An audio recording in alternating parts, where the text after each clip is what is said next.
Salam Bapak Ibu Saudaraku yang saya kasih di dalam nama Tuhan Yesus. Salam damai sejahtera. Di mana di pada pagi hari ini kita masih bisa tatap muka. Ini semua oleh karena Tuhan sangat mengasihi kita. Sehingga di pada pagi hari ini kita masih dibanguni dengan sehat walafiat. Dari itu Bapak Saudaraku, terlebih dahulu kita mengucap syukur di mana kita sudah dibanguni di pada pagi hari ini. Mari sama-sama kita berdoa. Ya Bapa kami yang baik di dalam kerajaan surga, kami mengucap syukur kepada Engkau Tuhan, di mana Tuhan Yesus Engkau telah membimbing, menuntun, menyertai, melindungi, menyelamatkan kami pagi, siang, sore, bahkan di malam hari tadi kami tidurnya, dan di pada pagi ini Engkau telah bangun kami dengan sehat walafiat. Itu semua kami rasakan oleh tuntunan penyertaan firman-Mu. Kami hanya bisa mengucap syukur atas semua kebaikan-Mu Tuhan Yesus. Dan di pada pagi hari ini Tuhan, kami juga akan membaca sebagian firman-Mu. Engkau berkata-kata dalam hati kami, Engkau membukakan rahasia firman-Mu, sehingga betul-betul Bapa kami bisa mengerti dan bisa kami jalankan seturut dan kehendak-Mu. Terima kasih Bapa, terima kasih, syukur Bapa, haleluya Tuhan. Dalam nama Yesus kami berdoa dan bersyukur, haleluya, haleluya, amin. Salam Bapak Ibu Saudaraku yang saya kasih di dalam nama Tuhan Yesus. Salam damai sejahtera. Di mana di pada pagi hari ini kita masih bisa tatap muka. Itu semua bukanlah karena kekuatan kita, bukan karena kehebatan kita, tapi karena Tuhan sangat mengasihi kita. Dari itu Bapak Saudaraku, mari kembalilah kepada Alkitab. Karena jika kita tidak kembali kepada kitab, kita tidak akan mengerti bagaimana hati Tuhan Yesus, bagaimana rencana Tuhan Yesus, bagaimana menurut firman Tuhan Yesus, apa yang harus kita lakukan, bagaimanakah kita hidup di dalam dunia ini, bagaimanakah kita menjadi anak-anak Tuhan. Jadi Bapak, Ibu, Saudaraku yang saya kasih di dalam nama Tuhan Yesus, jika kita hanya mengikuti aturan-aturan manusia, tentu itu hanya menyenangkan hati manusia, bukannya melakukan seluruh dengan tertulis di dalam Alkitab. Karena rata-rata manusia ingin yang enak-enak saja, rata-rata ingin manusia enjoy, ingin mau relax saja, tidak mau menderita sama seperti Tuhan Yesus. Padahal Bapak Ibu Saudaraku, Tuhan Yesus mengatakan kita harus menderita, karena kita sudah dijatuhkan ke dunia, karena setan sudah dijatuhkan ke dunia ini. Jadi setan sudah menguasai dunia ini. Jadi kita menderita. Karena apa? Karena kita adalah numpang, hanya singgah saja, hanya ujian saja. Jadi Bapak Saudaraku, kita harus tahu diri bahwa kita bukan tempat kita di dunia ini. Walaupun kita masih hidup dalam dunia ini, itu hanya sebentar, hanya singgah saja. Jadi firman Tuhan mengatakan, di Mazmur mengatakan 70 kalau kuat 80 tahun. Sesudah itu kemanakah kita? Jadi kita itu ketika kita meninggalkan dunia ini, kita akan selama-lamanya. Jadi mati selama-lamanya, hidup selama-lamanya. Jadi itu pilihan kita. Kemanakah tujuan kita? Apakah mati selama-lamanya dibakar di api neraka? Apakah kita mau hidup selama-lamanya bersama Tuhan Yesus, memuji muliakan namanya? Jadi ini tergantung kita masing-masing. Jadi Tuhan memberikan kesempatan kita. Firman Tuhan mengatakan kita hidup dalam dunia ini 70 tahun, bahkan kalau kuat 80 tahun. Sesudah itu penderitaan.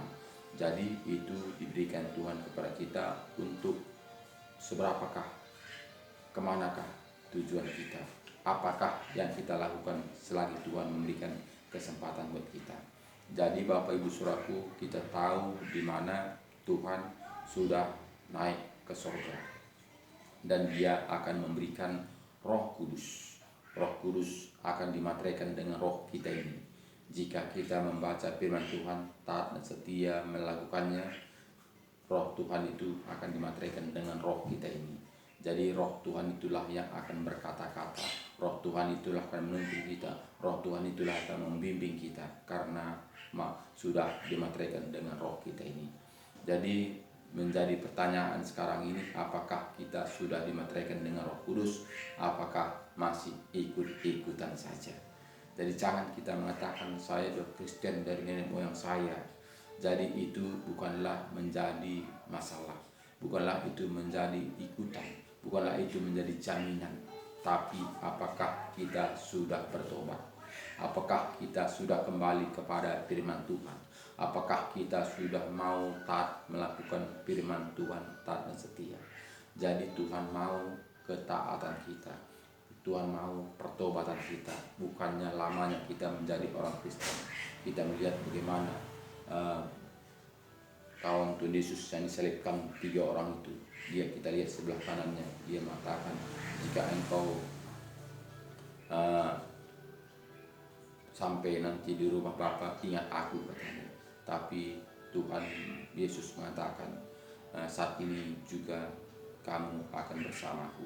Itu kata Tuhan Yesus. Karena apa? Karena dia bertobat, percaya kepada Tuhan Yesus. Jadi Bapak Saudaraku, banyak kita sekarang ini mengatakan, saya sudah menjadi orang Kristen dari nenek moyang kita. Jadi kita tidak lagi mau kembali kepada Alkitab, kita hanya ikut-ikutan saja. Jika demikian Bapak Saudaraku, apakah kita bisa menjadi juara? Jadi jangan kita mengatakan Bapakku sudah menjadi juara, menjadi seperti penyepak bola, sudah bertanding. Bapakku sudah bertanding juara menjadi penyepak bola. Jadi kita mengatakan, sayalah anaknya, pasti saya juga juara. Kita mengatakan Bapak Saudaraku, jika kita tidak berlatih, jika kita tidak mau mengikuti aturan-aturan pemain bola, tentu kita tidak akan bisa menjadi juara, walaupun Bapak kita sudah menjadi pemain bola, mendapatkan juara. Jadi Bapak Saudaraku, kita harus bertanggung jawab pada diri masing-masing. Tidak bisa membonceng dan dibonceng, tapi kita ini harus memperjuangkan diri kita masing-masing. Jadi Bapak Saudaraku, kita buka Alkitab kita, Kisah Para Rasul 8, Kisah Para Rasul 1 ayat 8. Di sini kita melihat, tetapi kamu akan menerima kuasa kalau Roh Kudus turun ke atas kamu, dan kamu akan menjadi saksiku di Yerusalem dan di seluruh Yudea dan Samaria dan sampai ke ujung bumi. Jadi firman Tuhan mengatakan kepada kita, kamu akan menjadi saksiku. Jadi Bapak Saudaraku, banyak kita ini hanya bersaksi luar biasa Tuhan Yesus itu, bersaksi bagaimana Tuhan memberkati kita, bersaksi bagaimana Tuhan melindungi kita, bersaksi kita bagaimana indahnya bersama Tuhan Yesus. Jadi tapi kita tidak menyaksikannya, tidak menjadi saksi Tuhan. Artinya jika kita itu menjadi saksi Tuhan, kita saksikan bahwa Tuhan itu luar biasa, kita tunjukkan. Umpama saja seperti buah apel, kita bagi-bagi buah apel itu, coba rasakan, inilah apel yang luar biasa, bijinya sangat luar biasa, kita mengatakan. Jadi kita bagi-bagi, itu artinya kita menyaksikan, menjadi saksi. Jadi tidak bersaksi. Banyak orang saat ini hanya bersaksi, apel itu manis, apel itu cantik, apel itu indah, tapi tidak memberi dirasakan kepada orang-orang. Jadi Tuhan mengatakan kita ini harus kita menjadi terang, menjadi contoh, menjadi berkat. Jadi kita itu harus menjadi saksi Kristus. Jadinya artinya saksi itu harus kita berikan, merasakan kepada saudara-saudara kita, teman-teman kita. Jadi Bapak Saudaraku, kita tidak bisa hanya bersaksi saja, tapi kita harus menjadi saksi Kristus. Jadinya artinya itu kita menjadi saksi Kristus itu harus kita berikan contoh, berikan bagaimana rasanya mengikut Tuhan Yesus itu, berikan rasanya bagaimana kuasa Tuhan itu. Jadi kita tidak hanya bersaksi saya bersama Tuhan Yesus, saya luar biasa, saya diberkati, tidak seperti itu, tapi kita tunjukkan bagaimana jalannya, bagaimana kita menjadi anak-anak Tuhan. Itu artinya menjadi saksi. Jadi kita tahu seluk-beluknya, kita tahu bagaimana tujuan Tuhan Yesus, bagaimana kita menjadi anak-anaknya. Jadi kita itu menjadi saksi, harus kita berikan kepada sesama kita. Jadi tidak cukup hanya bersaksi saja. Jadi Bapak Saudaraku, inilah yang sering saat ini tidak kita dapati. Karena apa? Karena kita ingin bersaksi saja, tapi tidak mau menjadi saksi Kristus. Jadi Tuhan Yesus sudah mengatakan kepada kita di Yohanes 14 ayat 1, jika engkau percaya kepadaku, engkau akan kerjakan pekerjaan-pekerjaan yang kulakukan, bahkan pekerjaan-pekerjaan yang lebih daripada itu engkau lakukan.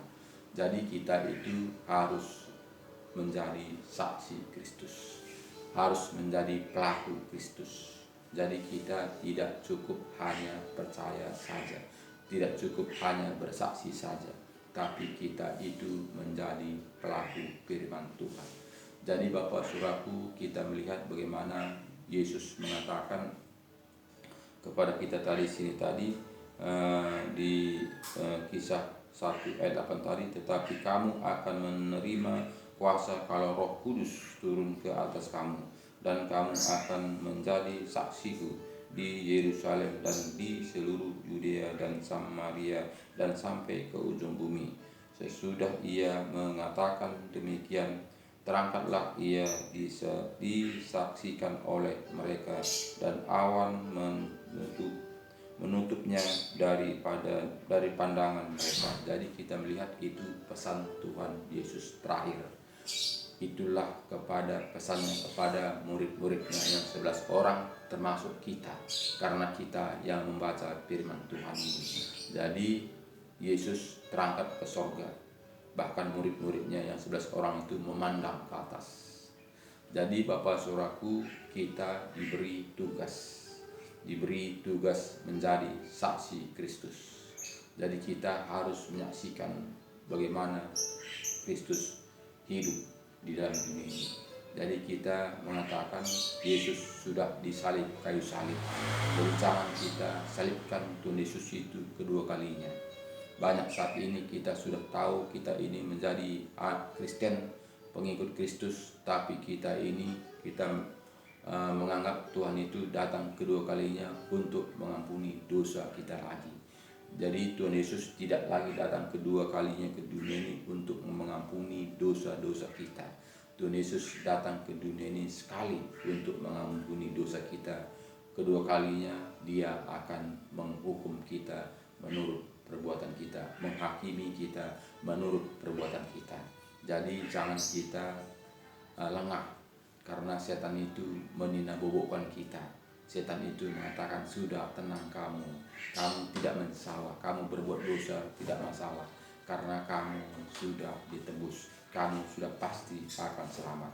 Jadi Bapak Saudaraku, berhati-hati supaya kita jangan dijebak oleh setan, karena setan itu licik supaya kita satupun tidak sampai kepada rumah Bapa, karena dia katakan pasti sudah tenang, sudah selamat, kamu sudah bersenang-senang saja, tidak perlu lagi kamu pikirkan sana sini, tidak perlu lagi kamu berbuat baik, tidak perlu lagi kamu beribadah, hanya cukup percaya saja.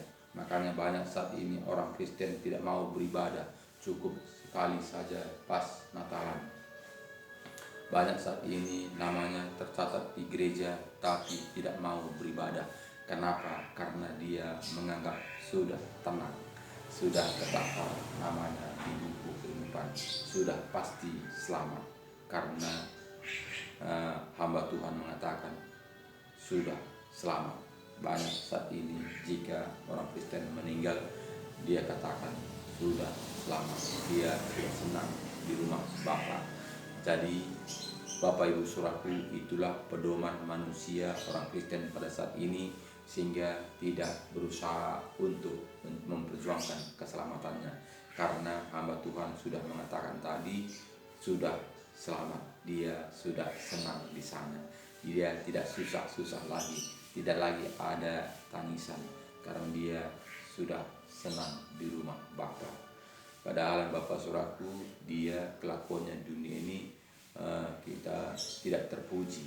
Kita melihat bagaimana kelakuannya masih belum berubah, kelakuannya di dunia ini masih mengikuti aturan-aturan dunia ini.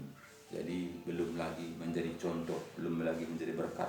Tapi hamba Tuhan mengatakan jika dia orang Kristen, dia mengatakan dia sudah tenang di rumah Bapa. Tubuhnya kita akan kebumikan karena tubuhnya ini adalah terbuat dari debu. Dia kembali kepada debu, tapi rohnya kembali kepada Bapa di surga. Jadi Bapak Saudaraku yang saya kasih di dalam nama Tuhan Yesus, jadi harus kita kembali kepada Alkitab.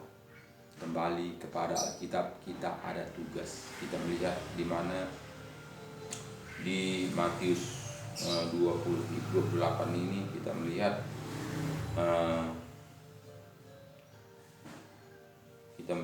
Matius 28 ini ayat 20 mengatakan pesan Yesus juga terakhir.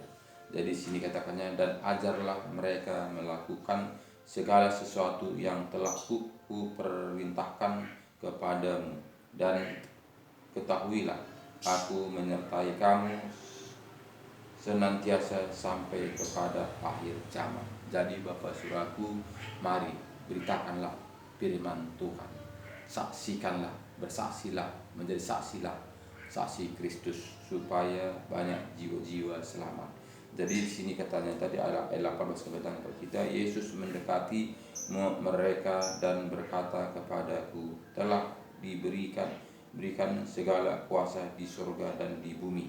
Karena itu pergilah, jadikanlah semua bangsa muridku, dan baptislah mereka dalam nama Bapa dan Anak dan Roh Kudus, dan ajarlah mereka melakukan segala sesuatu yang telah kuperintahkan kepadamu, dan ketahuilah aku menyertai kamu senantiasa sampai kepada akhir zaman.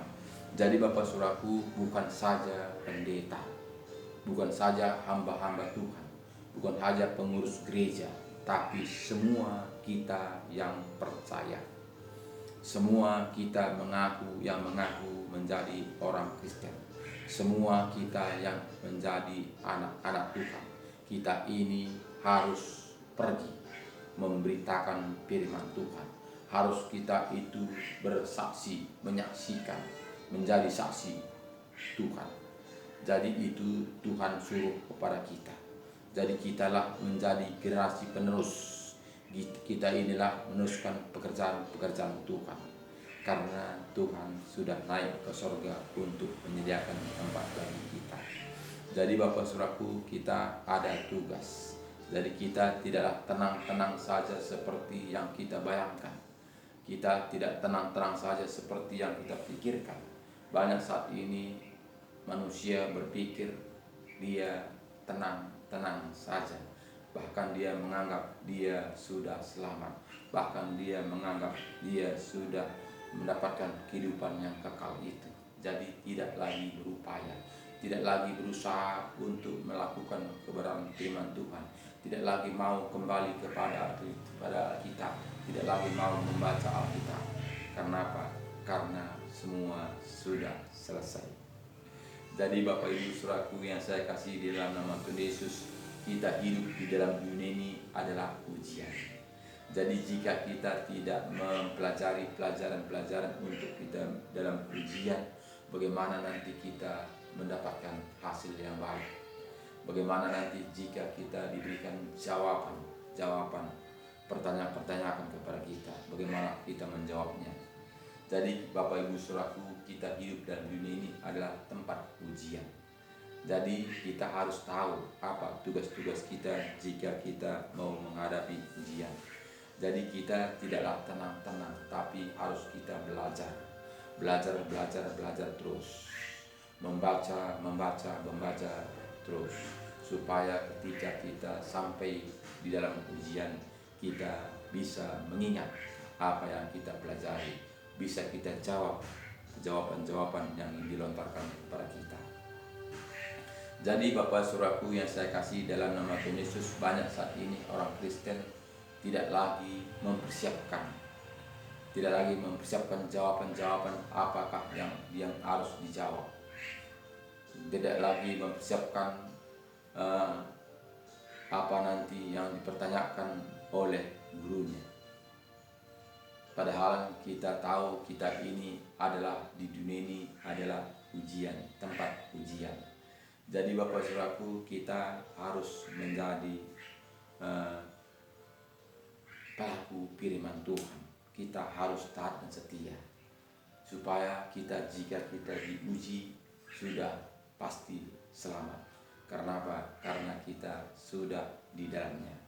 Jadi Bapak Saudaraku, jelas firman Tuhan mengatakan di sini Bapak Saudaraku, di ayat 29 ini, karena itu pergilah, jadikanlah semua bangsa muridku dan baptislah mereka dalam nama Bapa dan Anak dan Roh Kudus, dan ajarlah mereka melakukan segala sesuatu yang telah kuperintahkan kepadamu, dan ketahuilah aku menyertai kamu senantiasa sampai kepada akhir zaman.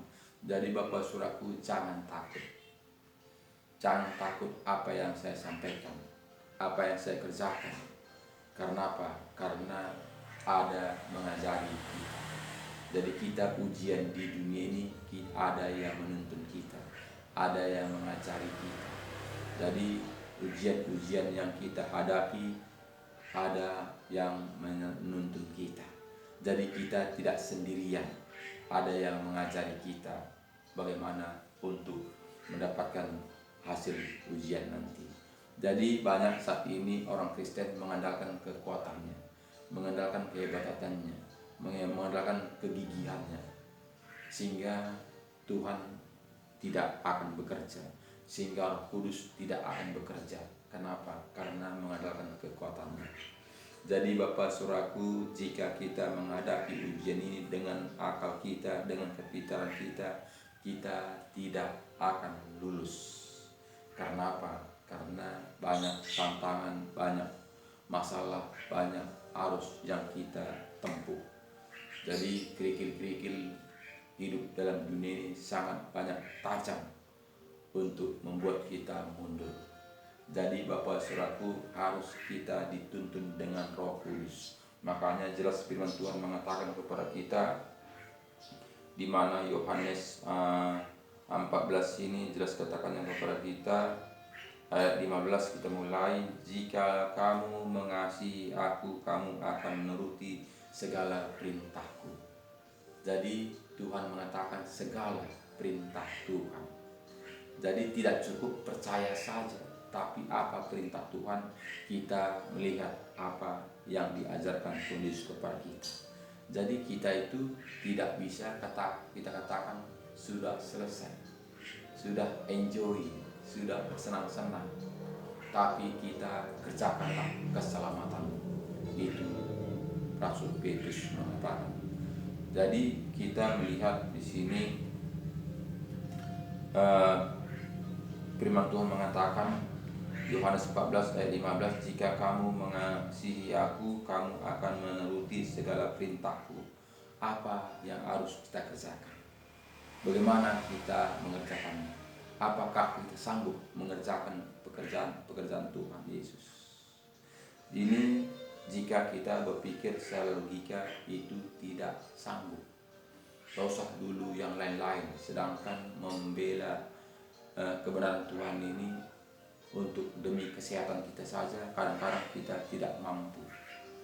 Bahkan kita melihat bahwa orang tua yang sudah batuk-batuk, bahkan TBC-nya, parunya kroak, dokter paru mengatakan, jangan merokok lagi.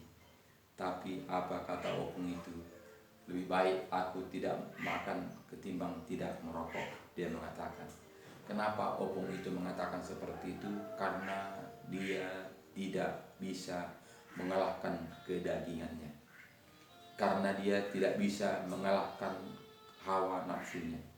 Memang Bapak Saudaraku, jika dengan kekuatan kita tidak sanggup untuk mengalahkan hawa nafsu kita. Jadi kita harus dituntun dengan Roh Kudus. Roh Kuduslah yang membela kita, Roh Kuduslah yang akan menuntun kita, Roh Kuduslah yang mengajari kita, Roh Kuduslah yang memampukan kita. Sehingga kita melihat bagaimana di sini Bapak Saudaraku, aku akan minta kepada Bapa dan Ia akan memberikan kepadamu seorang penolong yang lain, supaya Ia menyertai kamu selama-lamanya. Jadi Tuhan Yesus mengatakan, aku akan minta kepada Bapa Roh penolong. Jadi kita itu gak bisa membela diri kita sendiri, gak bisa kita menguasai diri kita sendiri jika tidak ada Roh penolong.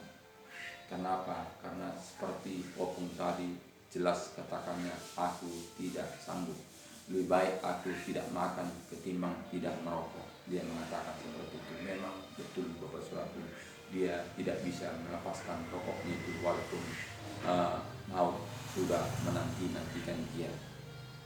Jadi tidak dia peduli. Karena apa? Karena dia tidak mampu untuk menanggalkannya. Jadi Bapak Saudaraku, banyak saat ini orang Kristen mengandalkan kekuatannya, mengandalkan kehebatannya, mengandalkan logikanya, sehingga dia tidak lepas dari cengkeraman maut. Bukan dia tidak tahu bahwa ini akhirnya maut, tapi dia tidak mampu untuk melepaskannya. Kenapa? Karena dia berdiri dengan kekuatannya. Jadi Bapak Saudaraku, kita tidak bisa berdiri dengan kekuatan kita. Kita harus dituntun dengan Roh Kudus. Jadi Bapak Ibu Saudaraku, banyak saat ini tidak mau kembali kepada firman Tuhan, tapi dia kembali kepada aturan-aturan manusia. Kenapa seperti itu Bapak Saudaraku? Memang tidaklah gampang mengikuti kebenaran firman Tuhan. Makanya banyak orang saat ini mengikuti aturan-aturan manusia, seturut dengan kehendak manusia. Jadi itu sudah pasti mampu. Kenapa? Karena itu seturut dengan selera manusia, seturut dengan kehendak manusia. Jadi jika demikian Bapak Saudaraku, kemanakah kita dibawa? Jadi ini jadi PR kita. Jadi apakah bisa manusia menyelamatkan manusia? Apakah bisa penghuni dunia ini untuk menyelamatkan kita? Jadi itu harus kita pikirkan Bapak Saudaraku. Banyak saat ini mengandalkan kekuatannya, tidak mengandalkan firman Tuhan. Jika kita mengandalkan firman Tuhan, kita diberikan kekuatan. Kenapa? Karena firman Tuhan mengatakan di sini tadi ayat 16 tadi, aku akan meminta kepada Bapa dan Ia akan memberikan kepadamu seorang penolong yang lain, supaya Ia menyertai kamu selama-lamanya, yaitu Roh kebenaran. Dunia tidak dapat menerima Dia, sebab dunia tidak mengenal Dia dan tidak mengenal Dia. Tetapi kamu mengenal Dia, sebab Ia menyertai kamu dan akan diam di dalam kamu. Jadi Bapak Saudaraku yang saya kasih dalam nama Tuhan Yesus, Roh Tuhan itu sudah diam di dalam hati kita ini, sudah dimeteraikan dengan Roh Kudus. Jadi itulah membuat kita kuat, itulah membuat kita bisa menjadi saksi Kristus. Jadi Bapak Saudaraku, saat ini sangat minim manusia, orang Kristen pada umumnya saat ini untuk menjadi saksi Kristus. Jadi banyak manusia hanya bersaksi saja, tapi tidak menjadi saksi Kristus. Kenapa? Karena menjadi saksi Kristus sangatlah berat. Kita melihat seperti Petrus saja menyangkal dia, padahal sebelum dia disalibkan, sebelum Yesus ditangkap, dia sangat luar biasa berapi-api. Bahkan dia mencabut kelewangnya untuk mengkelewang orang musuhnya itu. Tapi ketika tiba saatnya, Petrus juga menyangkal diri. Dia mengatakan, aku tidak kenal dia. Jadi Bapak Saudaraku, menjadi saksi ini tidaklah gampang. Bersaksi memang gampang, karena bersaksi itu ada berkat. Bersaksi itu menyaksikan pemberian Tuhan, bukan penderitaan. Jadi kalau menjadi saksi itu adalah penderitaan. Jadi tidak seberapa manusia mau menjadi saksi Kristus. Walaupun kita mengatakan kita ini Kristen, pengikut Kristus. Harusnya pengikut Kristus itu harus menjadi saksi. Jadi Bapak Saudaraku yang saya kasih dalam nama Tuhan Yesus, jelas firman Tuhan tadi mengatakan sini tadi di ayat 17 tadi, yaitu roh kebenaran. Dunia tidak dapat menerima dia, sebab dunia tidak mengenal dia dan tidak mengenal dia. Tetapi kamu mengenal dia, sebab ia menyertai kamu dan akan diam di dalam kamu. Jadi oleh karena Roh Kuduslah kita bisa menjadi saksi. Kenapa? Karena kita tidak akan peduli, karena mati atau hidup adalah di dalam Tuhan. Mati atau hidup bersama Tuhan. Jadi itu artinya menjadi saksi. Jadi tidak sama seperti Petrus tadi ketika dia hidup, Tuhan Yesus masih bebas, belum ditangkap, dia mengatakan aku akan membela kamu. Tapi ketika sampai saatnya dia menyangkal Tuhan Yesus, jadi tidak mau menjadi saksi. Jadi banyak orang Kristen seperti sedemikian Bapak Saudaraku, dia hanya mau bersaksi bagaimana indahnya bersama Tuhan Yesus, tapi tidak mau memberikan kepada saudaranya bagaimana sebetulnya keindahan itu, bagaimana sebetulnya kenikmatan itu, bagaimana sebetulnya kesenangan bersama Tuhan Yesus itu. Tidak mau memberikannya, tapi hanya bersaksi saja. Wah, enak kali buah anggur ini, sehingga dia pamer supaya orang bergilir, tapi dia tidak berikan supaya dia tahu bagaimana rasa buah anggur, bagaimana apakah nikmat atau tidak. Jadi Bapak Saudaraku, kita ini harus menjadi saksi. Kita harus memberikannya kepada sesama kita. Kita memberikannya supaya dia merasakan bagaimana yang kita rasakan. Itu artinya menjadi saksi. Jadi tidak cukup bersaksi bagaimana kita dilawat Tuhan. Jadi kita itu harus menjadi saksi Kristus. Jadi Bapak Saudaraku, ini tidaklah gampang. Tidak gampang kita mendapatkannya. Karena apa? Karena menjadi saksi Kristus itu sangatlah berat. Harus kita menyangkal diri, menanggalkan kedagingan kita. Jadi tidak seberapa manusia mau menanggalkan kedagingannya. Rata-rata manusia ingin enjoy, ingin berpura-pura, ingin bersenang-senang. Tidak seberapa mau manusia yang mau melakukan firman Tuhan untuk menyiksa dirinya. Penderitaan yang harus dialami itu